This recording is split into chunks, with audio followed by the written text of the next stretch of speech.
Hi, I'm Dong Xiong. Welcome to Dig into China, where we explore China in depth to reveal unique perspectives. After Christmas, Chairman Xi held a Politburo meeting and delivered a speech. The coverage by domestic and international media revealed an intriguing phenomenon. The focus of mainstream international media on this speech sharply contrasts with that of domestic Chinese media and overseas Chinese language outlets.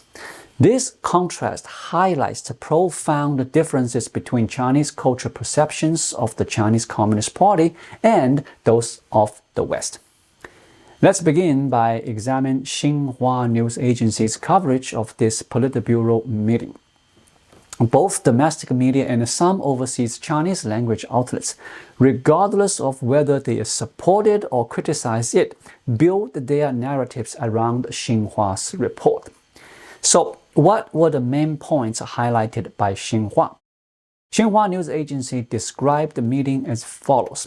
From December 26 to 27, the CCP Central Committee held a democratic live meeting focused on thoroughly studying and implementing Xi Jinping's thought on socialism with Chinese characteristics for a new era. The meeting aimed to consolidate and deepen the outcomes of party discipline education while leveraging the disciplinary education restraint and safeguard the mechanisms of the party. It emphasized reviewing the implementation of the regulations on disciplinary punishments and the Central Committee's 8 provisions. Attendees conducted self-reflection, analyzed their party spirit, and engaged in criticism and self-criticism, aligning these efforts with their thoughts and work practices. The meeting began with reports on the Politburo's implementation of the Central Committee's 8 provisions in 2024 and efforts to combat bureaucratic formalism while alleviating burdens at the grassroots level. Politburo members took turns speaking, delving into the meeting's themes with a thorough self-assessment and in-depth analysis. The discussions were frank and open, conducted in a serious yet dynamic atmosphere, achieving the intended results. The speeches by Politburo members centered on 5 main points. 1. A stronger commitment to upholding the authority and centralized leadership of the Central Committee. 2. A firmer determination to serve and benefit the people. 3. A more resolute effort to implement the Central Committee's decisions and directives. 4. A greater emphasis on leading by example in studying, understanding, and following party discipline. 5. A stronger resolve to take responsibility for strict party governance and discipline. The report concluded by stating that the Politburo members unanimously agreed that the centralized and unified leadership of the party with Comrade Xi Jinping as its core is the essential foundation for achieving all objectives, ensuring that China's path to modernization progress steadily and successfully. Both domestic and international public opinion has focused on the 5 key points outlined in Xinhua's report, with discussions and commentary revolving around it. Whether it praise or criticism, all responses have been based on Xinhua's coverage. Next, let's explore how international media, specifically Bloomberg, covered the Politburo meeting and the key messages from President Xi. Their report appears to focus on entirely different points compared to Xinhua's, almost as if it were about a different meeting. However, it is evident that their coverage is still based on information from this same meeting. The headline of their report is, China's Xi says the nation faces arduous reform and stability challenges. The sub-headline states, Xi discussed next year's economic priorities at the Politburo meeting with top officials committing to pro-growth policies. The report states, Chinese President Xi Jinping said the nation faces very arduous reform, development, and stability tasks next year, after having smoothly achieved economic and social targets for 2024. Xi urged officials at all levels to identify people's most urgent needs and solve their most pressing issues, state broadcaster China Central Television reported Friday, citing a Politburo meeting he chaired. According to a report from China Central Television on Friday, Xi Jinping chaired a Politburo meeting where he urged officials at all levels to identify the most urgent needs of the people and address their pressing concerns. The report noted that the country will further deepen reforms to support economic recovery and meet the targets set for 2025 in the current five-year plan, though no specifics were provided regarding stimulus measures for 2025. Additionally, Xi emphasized the party's unwavering commitment to anti-corruption efforts, and the Politburo members pledged to more firmly support central leadership and fully implement the central decisions. The country's top decision makers have adopted a policy stance more supportive of growth for the upcoming year, including a commitment to using fiscal tools, particularly in light of the possibility that President Trump's re-election could lead to higher tariffs from the US. As you can see, Bloomberg's focus differs from Xinhua's coverage. I have 3 points to share with you regarding Xi Jinping's Politburo meeting and his speech. The first point is that, according to the meeting report, the Politburo held a two-day democratic live meeting focused on criticism and self-criticism. But it seems more like a formality. Why do I say that? Well, the meeting officially called for both criticism and self-criticism. Based on the report and the information provided by Xinhua, President Xi did not engage in self-criticism. He only participated in criticism. This is an exception to the party's usual rules in the democratic live meetings, and it's a clear message conveyed in Xinhua's report. The second point is that, according to Xinhua's report, President Xi made a notable departure from previous years by issuing a direct and a targeted warning to the Politburo members. He strongly implied that some members might not be secure in their positions. Why do I say this? In the report, Xi Jinping stated that the Politburo members must hold themselves to strict standards and strengthen the education and management of their families and close associates. This message, as part of Xinhua's communication to the party, carries weight. When Xi tells Politburo members to manage their family and associates, it serves as a form of coded language, a subtle signal within the party's leadership. The Chinese Communist Party has an intriguing approach when it comes to corruption among its senior officials. It often looks for objective reasons or excuses for their actions. For some, they are blamed for being dragged into corruption by others or targeted by unscrupulous businessmen. This kind of criticism is reserved for those who are beyond saving. For other officials who haven't been fully discredited but have made mistakes, the blame tends to fall on their spouses or children. The narrative suggests that the wrongdoings of their family members are what led to the downfall of otherwise capable party cadres. The emphasis this year on Politburo members strengthening the management of their families and associates clearly suggests that some current members may have been involved in wrongdoings or have attracted President Xi Jinping's attention. This raises the question, could this lead to a purge of Politburo members in 2025?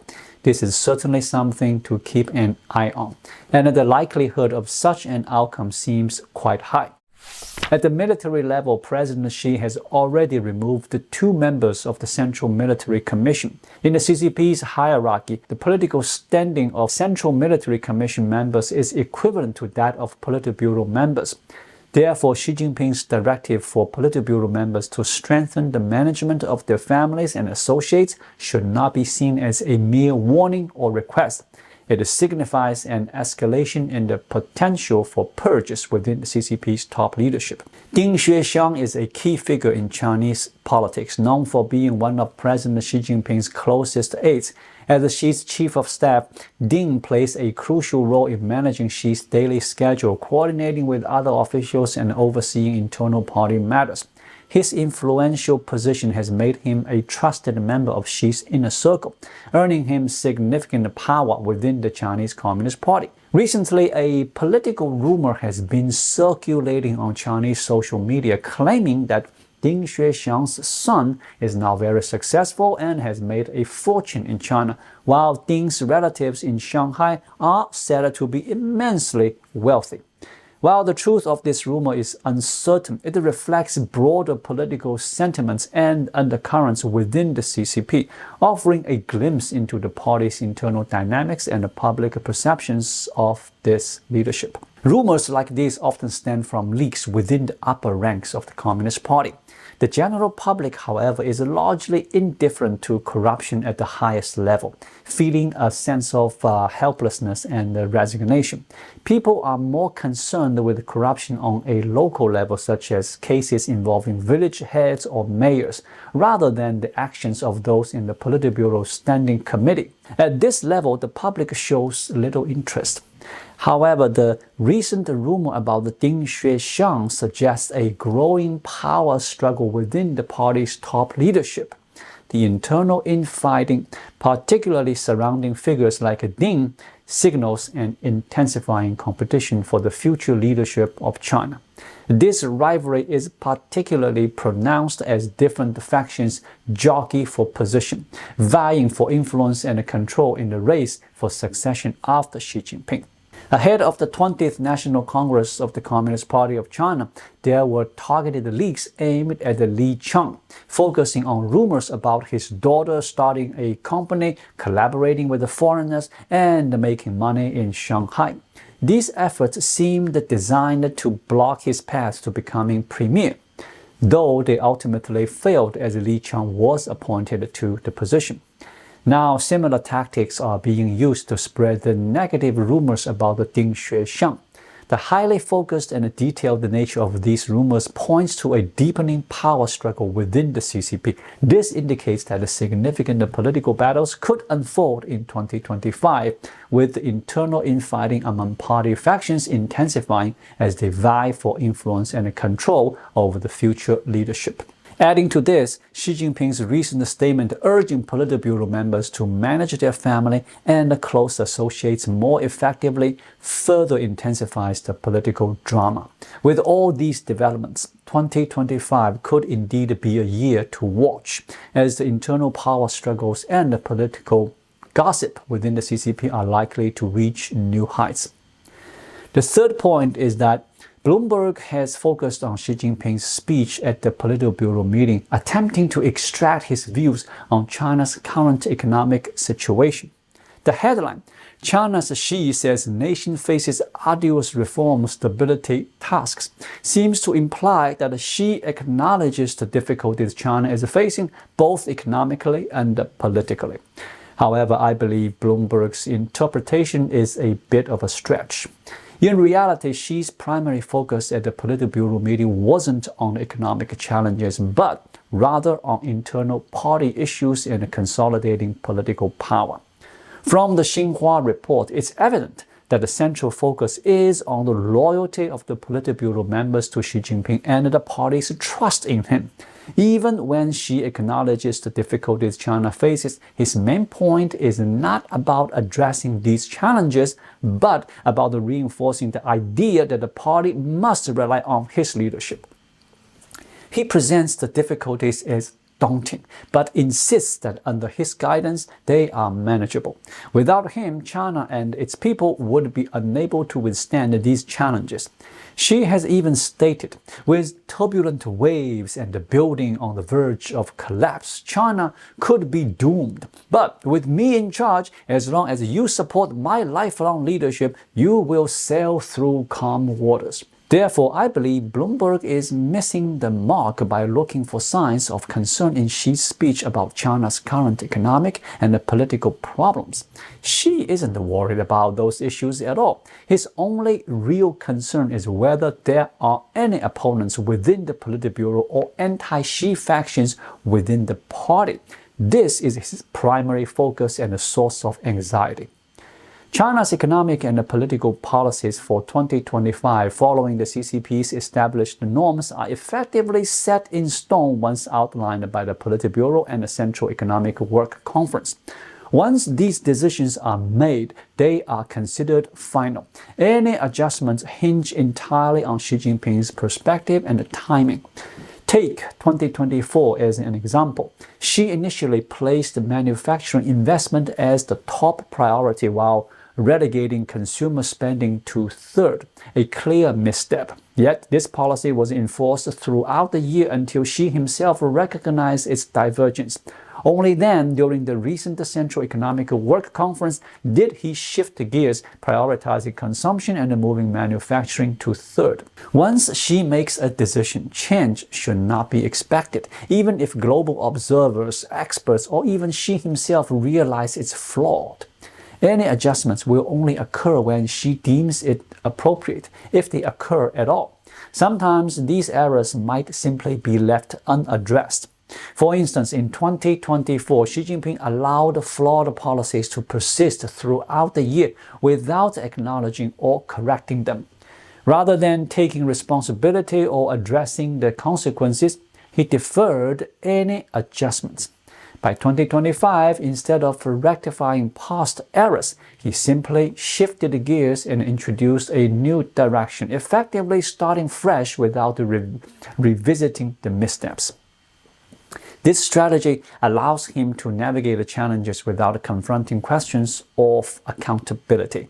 Rather than admitting fault or making corrections, he prefers to move forward as if the mistakes never happened, crafting a new narrative to continue unimpeded. The economic policies for 2025 appear to have returned to the same trajectory as early 2024. Both domestic and international economic observers suggest that Xi Jinping has likely made another miscalculation.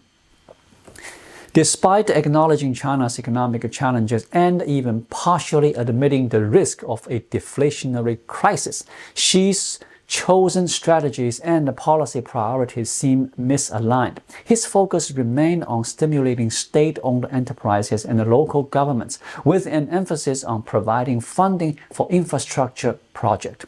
This reliance on outdated methods failed to address the root cause of China's economic difficulties and the risks deepening existing issues rather than resolving them effectively. Why is Xi Jinping seemingly making another missteps at the start of 2025? Economists in China and internationally have recommended focusing the main policies of the year on boosting consumption, arguing that combating deflation first requires enhancing household purchasing power and addressing public concerns about the future. Despite this, Xi continues to reject these suggestions, sticking to his previous approach from the prior year. Instead of focusing on stimulating consumer demand, he persists in pushing for increased production capacity, hoping to solve the overcapacity problems and combat deflation, a strategy that many experts see as misguided.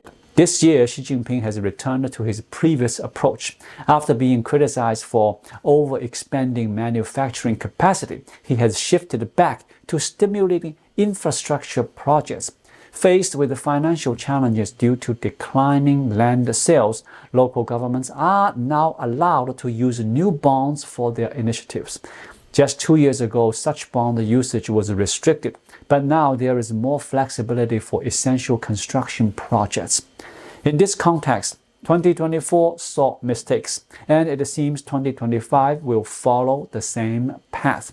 This situation reflects a harsh reality for China. The public is fully aware of the mistakes, recognizing them from the beginning. Yet, there's little they can do.